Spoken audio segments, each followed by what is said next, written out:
Hello friends, আগামী সোমবার আগামী পরশু আর কি সোমবার গোপালের জন্মদিন। তা গোপালের জন্মাষ্টমী সবাই মোটামুটি পালন করে, সবার ঘরেই গোপাল আছে। তা আমি সেই গোপালের জন্মাষ্টমী উপলক্ষে গোপালের জন্য কি কি কিনলাম তোমাদেরকে একটু দেখাবো, তাই তোমাদের সাথে একটু শেয়ার করব। কিনেছি, আনন্দ হচ্ছে খুব আমার, তাই তোমাদেরকে দেখাবো বলেই।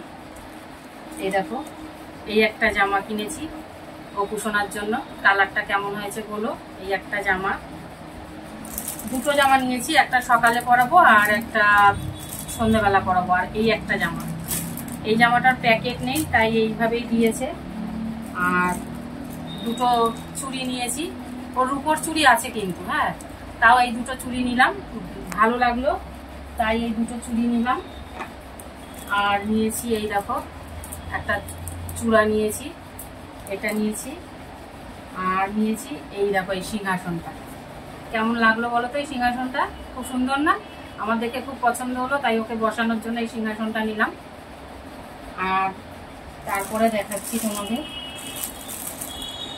আরো দুটো লাল চুড়ি নিয়েছি। এই দুটো চুড়ি নিয়েছি আমার মা লক্ষ্মীর জন্য। মায়ের হাতের সামনে শাখা আছে কিন্তু লাল কলাটা নেই, পাচ্ছি না, তার জন্য এই লাল চুড়িটা নিয়ে নিলাম মা লক্ষ্মীর জন্য।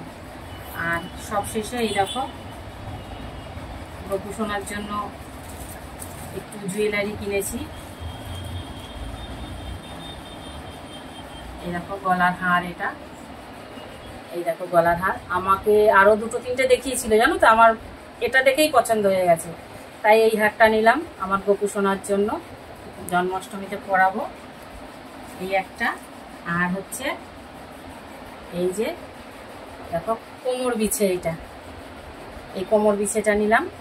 তা ওর সমস্ত গোপালের যে জিনিসগুলো সব কিনলাম, তোমাদেরকে কেমন লাগলো দেখে বলো আমাকে কমেন্ট বক্সে। আর সবশেষে এই দুটো নিয়েছি, এই দুটো নাকি নিতে হয়, তাই এই দুটো নিয়েছি ময়ূরপুচ্ছ।